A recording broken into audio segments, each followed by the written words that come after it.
Salut les golfiteurs, j'espère que vous allez bien. Aujourd'hui, je vous retrouve sur cette vidéo pour vous expliquer pourquoi on positionne la balle différemment dans le stance avec des clubs plus ou moins longs. Pourquoi j'avais envie de faire cette vidéo? Parce que généralement, on vous dit la balle est plus à gauche dans le stance si le club est plus long et la balle est plus à droite dans le stance si le club est plus court. Mais on n'a pas le pourquoi.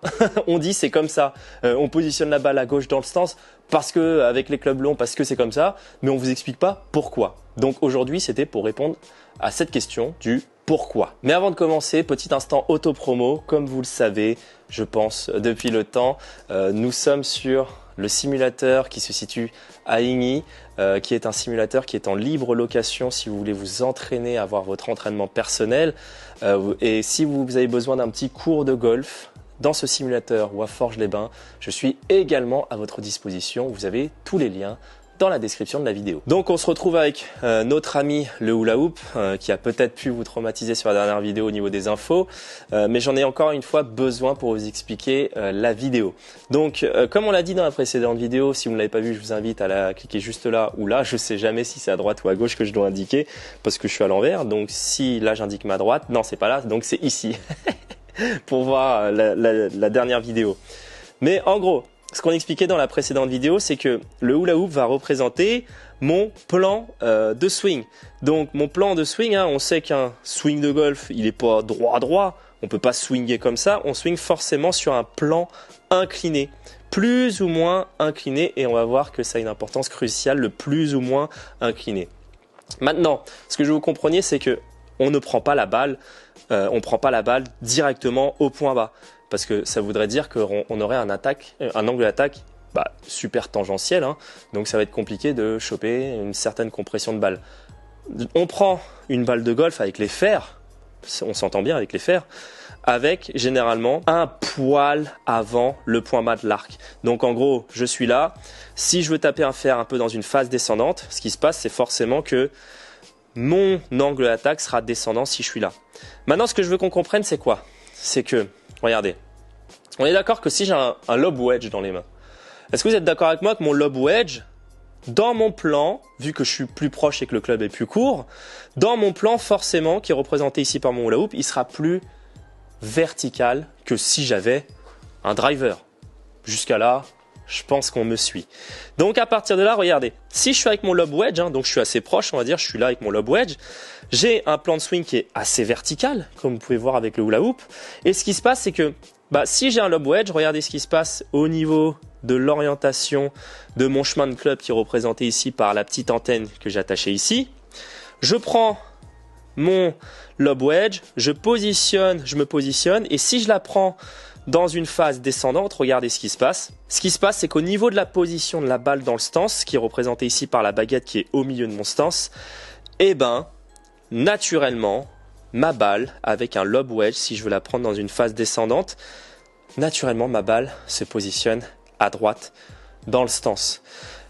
Regardez le chemin du club. Si mon plan est très vertical, comme on l'a dit avec les petits clubs, le chemin de club n'est pas du tout influencé par la verticalité. Mon chemin de club, il est plutôt neutre par rapport au chemin. Et c'est pour ça que quand vous avez des petits clubs en main, généralement, vous avez peu de dispersion. Vous avez peu de dispersion, pourquoi? Parce que l'influence du chemin et de la face sont relativement en corrélation dans le plan de swing. Et vous voyez que, vu que j'ai un swing qui est très vertical, mon chemin de club, lui, est relativement en direction de la cible. Maintenant, regardez. Si je commence à incliner mon cerceau, si je l'incline, ok, c'est-à-dire que forcément je rallonge, je m'éloigne de ma balle, c'est-à-dire que je rallonge le club. Passe, on va dire, sur un fer 7. Hop, là ça va un peu se compliquer, suivez bien. Mais en gros, je suis là. Si je garde la même position de balle, c'est-à-dire ici, là, qui est indiqué par la petite flèche, si je garde la même position de balle alors que j'ai incliné mon cerceau parce que je me sens plus loin de la balle, parce que j'ai un club qui est plus long, donc je m'éloigne un petit peu, voilà, je prends un fer 7 on va dire. Regardez ce qui se passe, quelle est l'influence du plan de swing en rapport avec le chemin. Si je garde la même position de balle dans le stance, malheureusement, vous voyez que mon chemin, lui, commence à s'orienter naturellement à droite. Donc, qu'est-ce qu'il faut faire pour ça, pour éviter que mon chemin aille à droite, et ben naturellement, il va falloir que je positionne ma balle un peu plus au milieu des pieds, on va dire, pour que mon chemin de club revienne en direction de la cible. Tout à l'heure, j'étais là, plutôt comme ça, et maintenant que je me suis reculé, vu que mon chemin est à droite, il va falloir que je me décale dans mon stance pour avoir un chemin de club en rapport plutôt avec ma cible. Et c'est pour ça qu'on positionne une balle différemment, parce que vous avez vu que si j'incline le club, forcément j'influence sur le chemin, donc il faut forcément que je positionne ma balle plus au milieu du stance si je commence à jouer, on va dire faire 8, faire 9. Donc je continue mon explication, j'ai un plan un peu plus incliné, j'ai un faire 7. Je mets ma balle un petit peu plus, faire 7 ou faire 8, hein. J'ai pas l'angle exact, je peux pas vous dire là à combien de degrés je suis, mais vous comprenez la logique.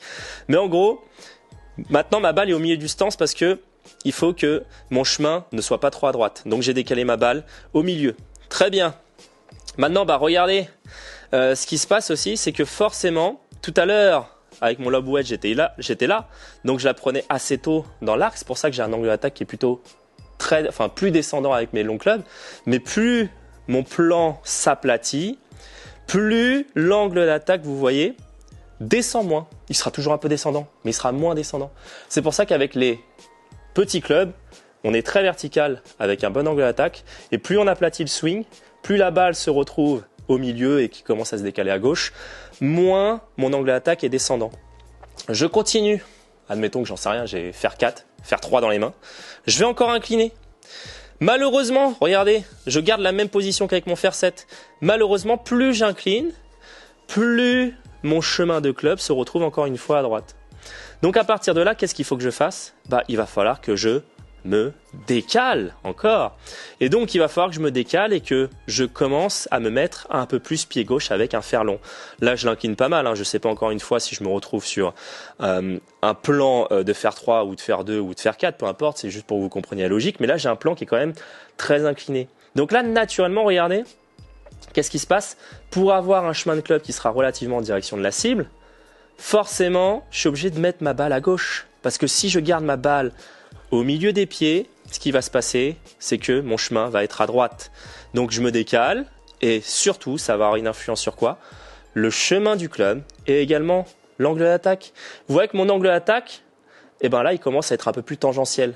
Là, on va dire que je suis avec un fer 3 dans l'idée. Fer 3, bois, j'en sais rien, bois 5, bois 3. Mais vous voyez que dans l'idée, plus mon club est long, plus ça va modifier également mon angle d'attaque qui deviendra plus tangentiel. Je ne sais pas si vous suivez la logique, mais j'espère que vous la comprenez. Et c'est pour ça, en fait, qu'on décale la balle dans le stance avec des clubs de différentes longueurs.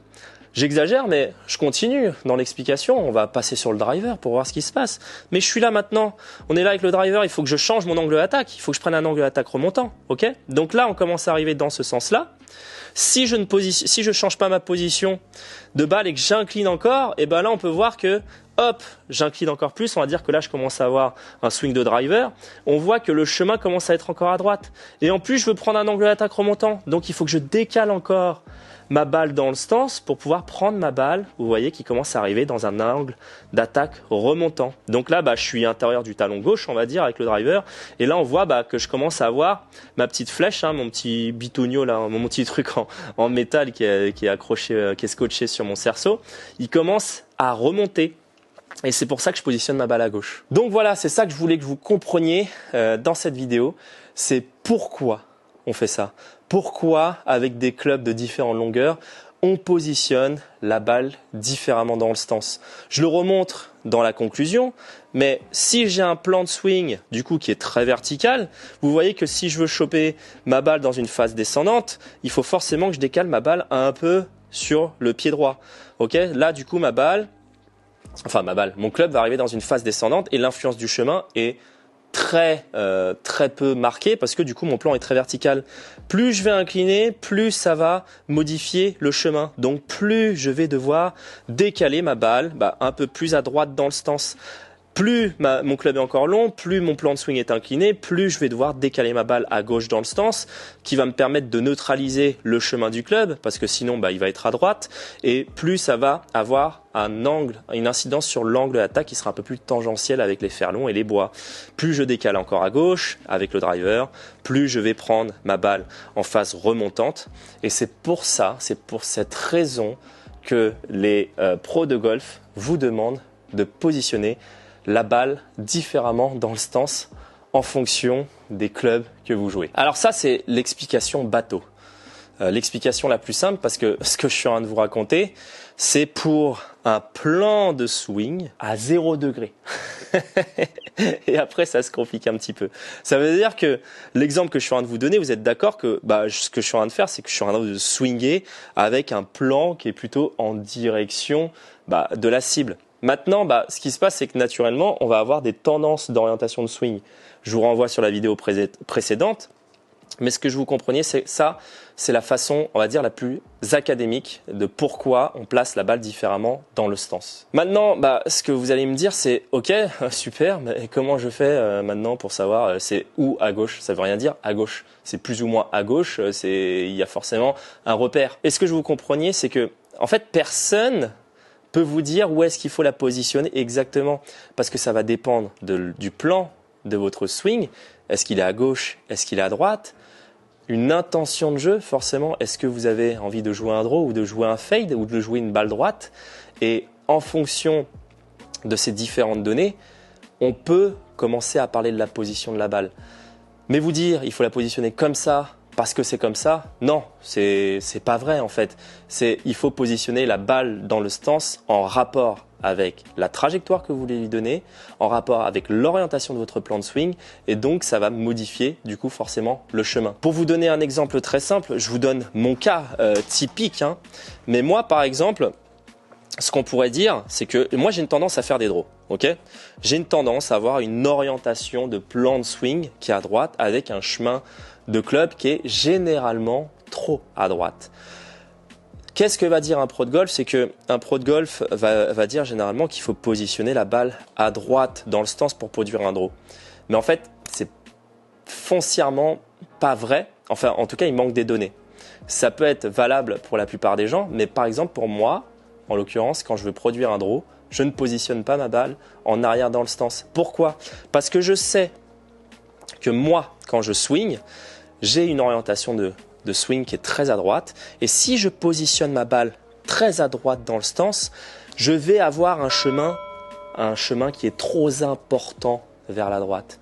Donc moi, pour un draw, personnellement, je garde mon orientation de plan de swing. Donc mon hula hoop, vous l'imaginez, en gros mon hula hoop il est par là. Mais moi, ce que je fais pour produire ce draw et pour créer moins de différentiel entre la face et mon chemin, je positionne ma balle plus au centre parce que je garde mon orientation de plan de swing à droite. Je reprends l'explication de ce que je viens de dire par le hula hoop pour que ça soit imagé. Le hula hoop va représenter du coup, comme on a dit, mon orientation de plan de swing. Moi, je sais que naturellement, je suis quand même un bon 10 degrés à droite en orientation de plan de swing. Le problème, c'est que si je mets ma balle à droite dans le stance, parce qu'on me dit que c'est à droite dans le stance, le problème, c'est que je vais arriver avec un angle d'attaque très descendant et surtout un chemin de club qui est encore plus à droite. Et là, ça va devenir compliqué. Ça veut dire que je suis capable de produire des chemins de club personnellement quand je rate mes balles à quasiment 10-13 degrés à droite. Donc moi, naturellement, ce que je fais pour corriger ça, c'est que je ne vais pas bouger l'orientation de mon swing, c'est que je vais positionner ma balle un peu moins à droite. Je la positionne limite au milieu pour créer un différentiel moins important. Vous voyez que si je positionne ma balle, on va dire, un peu plus ici, ok, mon différentiel, il est moins important. Il reste là parce que je veux créer un draw, ok, mais mon orientation de chemin est moins importante. Si je positionne ma balle trop à droite dans le stance, là, je me retrouve avec un différentiel qui est beaucoup trop important. Donc, c'est pour ça que j'ai envie de vous dire que c'est partiellement faux quand les profs de golf vous disent qu'il faut positionner une balle à droite dans le stance pour effectuer un draw et une balle à gauche dans le stance pour effectuer un fade. En vrai, il manque des données. Il manque votre plan de swing. Donc voilà, c'est ça que je voulais vous dire à travers cette vidéo. C'est pourquoi la position de la balle change en rapport avec la longueur des clubs. et pourquoi c'est partiellement faux quand on vous dit à droite pour un draw, à gauche pour un fade. Non, ça dépend aussi de l'orientation de votre plan de swing et je pense que vous commencez à saisir un peu la logique à travers la dernière vidéo et celle-là qui arrive en renfort. Donc voilà, la vidéo s'achève ici. Si la vidéo vous a plu, n'hésitez pas à me lâcher un gros grip bleu et à vous abonner si ce n'est pas encore fait. Et je vous invite également à activer la petite cloche de notification pour recevoir toutes mes prochaines vidéos. Et quant à moi, il ne me reste plus qu'à vous souhaiter un très bon golf à tous. J'espère que ce que je vous ai raconté est compréhensible. N'hésitez pas à me le dire dans le commentaire. C'est à travers cette série de vidéos sur TrackMan où j'avais vraiment envie de vous apporter le fonctionnement balistique d'un club de golf en rapport avec la balle. Et j'espère que c'est pas trop compliqué. Je ne sais pas. N'hésitez pas à me le dire dans les commentaires. Très bon golf à tous et à la prochaine. On se voit pour une autre vidéo. Ciao.